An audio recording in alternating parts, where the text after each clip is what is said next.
بسم اللہ الرحمن الرحیم۔ حدیث نمبر 534 535۔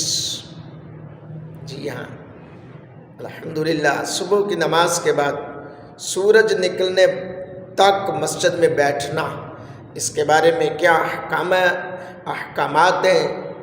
تو بڑی خوش بختی ہے ان لوگوں کے لیے جو اتنا عرصہ اتنی دیر مسجد میں بیٹھے رہتے ہیں اور حصول برکت کے لیے، حصول ثواب کے لیے اللہ کے گھر میں وہ بیٹھ کر اللہ کا ذکر کرتے رہتے ہیں۔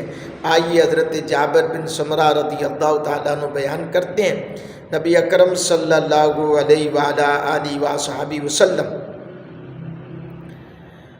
ارشاد فرماتے ہیں، جب فجر کی نماز ادا کر لیتے تھے حضور علیہ السلام، حضرت سمرہ فرماتے ہیں کہ حضور علیہ السلام جب فجر کی نماز ادا کر لیتے تو آپ صلی اللہ علیہ وسلم اپنی جائے نماز پر تشریف فرما رہتے تھے یہاں تک کہ سورج نکل آتا تھا۔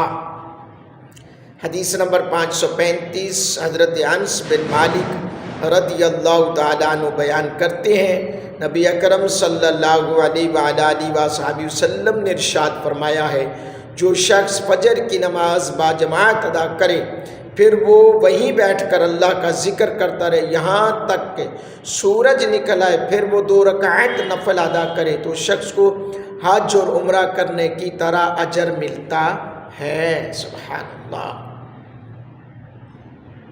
اللہ اکبر۔ یہ مسجد کی عظمت ہے یار، یہ مسجد کی نسبت ہے اللہ کے گھر میں۔ اللہ کتنی برکتیں ہیں، کتنی عظمتیں ہیں۔